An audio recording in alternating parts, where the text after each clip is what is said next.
Puji nama Tuhan, shalom seluruh sidang jemaat yang diberkati oleh Tuhan. Saat ini bertemu kembali dalam renungan harian pada hari ini. Saya percaya kita semua diberkati Tuhan. Saat ini kita mau memuji Tuhan, kita katakan kepada Tuhan awan kemuliaan. Ya Tuhan, ku rindukan hadirat-Mu, memenuhi hatiku.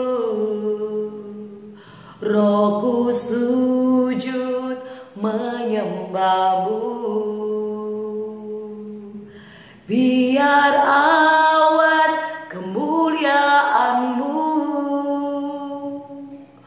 turunlah memenuhi bait suci-Mu. Curahkanlah Roh Kudus-Mu memenuhi hatiku.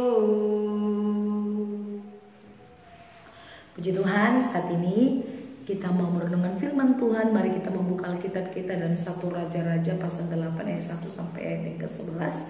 Saya akan membacakan bagi kita semua. Pada waktu itu Raja Salomo menyuruh para tua-tua Israel dan semua kepala suku, yakni para pemimpin puak orang Israel, berkumpul di hadapannya di Yerusalem untuk mengangkut tabut perjanjian Tuhan dari kota Daud, yaitu Sion.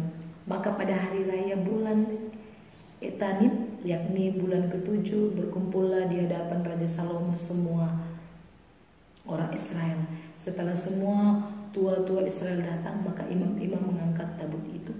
Mereka mengangkut tabut Tuhan dan kemah pertemuan dan segala barang kudus yang ada dalam kemah itu. Semuanya itu diangkut oleh imam-imam dan orang-orang Lewi.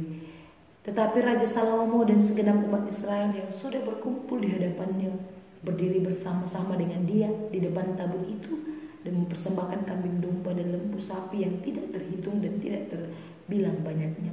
Kemudian imam-imam membawa tabut perjanjian Tuhan itu ke tempatnya di ruang belakang rumah itu, di tempat Maha Kudus, tempat di bawah sayap kerup-kerup, sebab kerup-kerup itu mengembangkan kedua sayapnya di atas tempat tabut itu, sehingga kerup-kerup itu melindungi tabut serta kayu-kayu pengusungnya dari atas. Kayu-kayu pengusung itu demikian panjangnya sehingga ujungnya kelihatan dari tempat kudus yang di depan rumah belakang itu, tetapi tidak kelihatan dari luar, dan disitulah tempatnya sampai hari ini. Dalam tabut itu tidak ada apa-apa selain dari kedua lubang batu yang diletakkan Musa ke dalamnya di gunung Horeb, yakni lolo batu bertuliskan perjanjian yang diadakan Tuhan dengan orang Israel pada waktu perjalanan mereka keluar dari tanah Mesir. Ketika imam-imam keluar dari tempat kudus, datanglah awan memenuhi rumah Tuhan, sehingga imam-imam tidak tahan berdiri untuk menyelenggarakan kebaktian oleh karena awan itu, sebab kemuliaan Tuhan memenuhi rumah Tuhan. Puji nama Tuhan, sidang jemaat yang diberkati Tuhan. Kita sudah panjang lebar membacakan dari ayat pertama sampai ayat yang ke-11, dan saat ini saya mau membagikan tema bagi kita semua, yaitu kemuliaan Tuhan memenuhi bait suci. Sekali lagi tema kita, kemuliaan Tuhan memenuhi bait suci. Sidang jemaat yang diberkati oleh Tuhan, jikalau kita mendengar renungan di beberapa hari yang lalu berbicara tentang bagaimana rencana pembangunan bait suci. Setelah rencana, kemudian terjadilah pembangunan tersebut.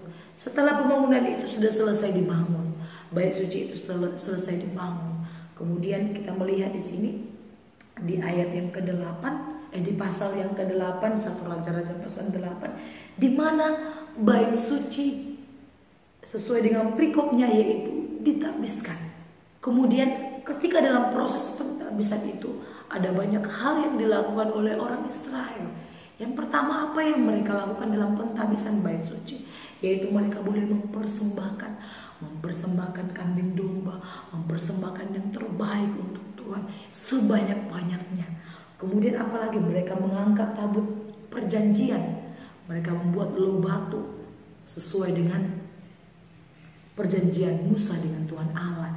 Jemaat yang diberkati oleh Tuhan, apa yang terjadi ketika pentabisan bait suci itu, kemudian ketika tabut perjanjian itu dimasukkan ke dalam rumah Allah, apa yang terjadi?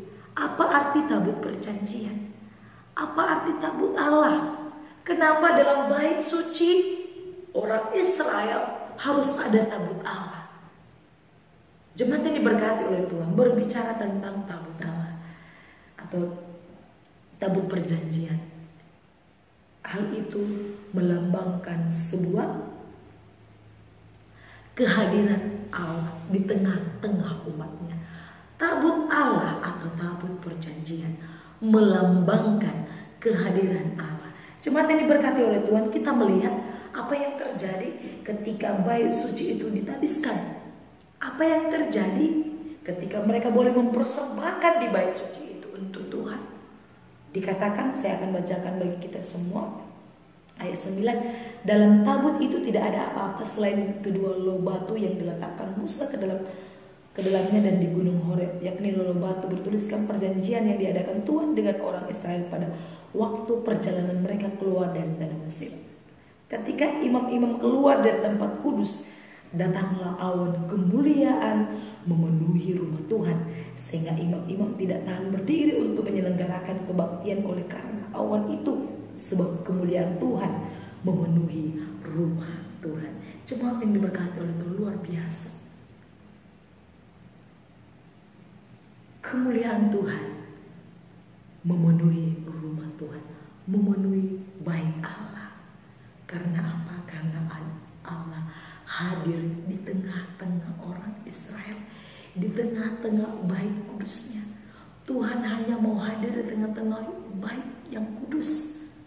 Tuhan tidak mau di tempat yang kotor. Oleh karena itu penting kita membersihkan hati kita, supaya Allah hadir dalam hidup kita, memenuhi hati kita.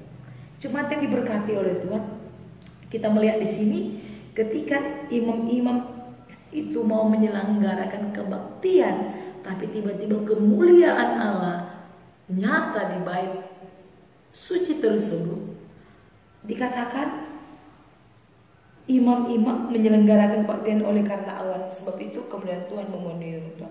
Sehingga imam-imam tidak tahan lagi berdiri ketika mereka mengadakan kebaktian di tengah-tengah bait suci tersebut. Imam-imam tidak tahan berdiri karena apa?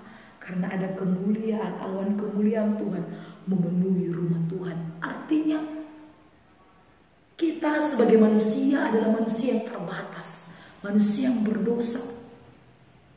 Jadi ketika Allah hadir di tengah-tengah orang Israel, tidak ada satupun yang layak berdiri di bait suci tersebut.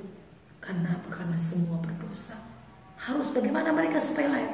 Mereka harus mempersembahkan korban yang baik untuk Tuhan, untuk penghapus dosa, supaya mereka layak bersekutu di hadapan Tuhan. Tapi itu adalah dalam proses perjanjian yang lama.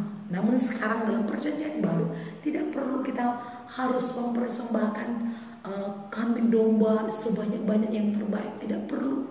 Tapi yang paling penting adalah kita membersihkan hati kita. Kita bertobat sungguh-sungguh, percaya kepada Dia, menerima Dia sebagai juru selamat.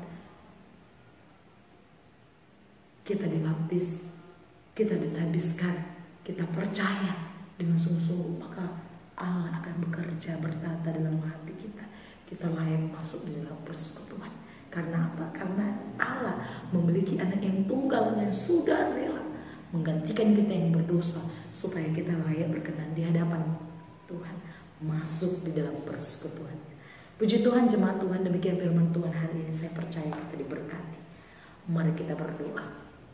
Terima kasih Bapak, kami sudah selesai mendengarkan firman Tuhan. Luar biasa mengajarkan kami tentang bagaimana kemuliaan Tuhan memenuhi bait suci yang kudus. Tuhan, kami mau membersihkan hati kami supaya Tuhan juga bertata dalam hati kami. Tuhan Yesus yang baik, menerangkan firman-Mu dan ajar kami melakukannya. Dalam nama Yesus kami sudah berdoa. Haleluya. Amin. Shalom. Tuhan Yesus memberkati. Ku rindukan hadirat-Mu,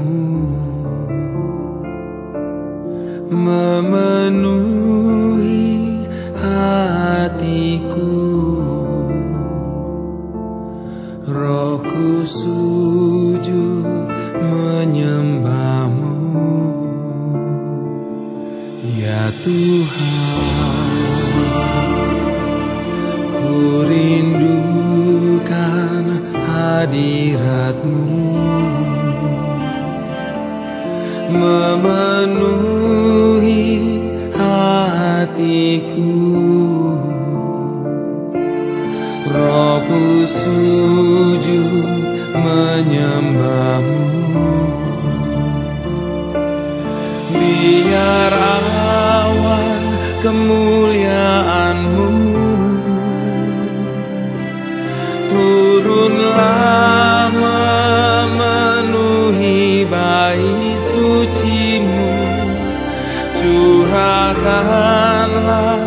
Roh Kudus-Mu, memenuhi hatiku. Biar awan kemuliaan-Mu turunlah memenuhi bait suci-Mu. Curahkanlah Roh Kudus-Mu, memenuhi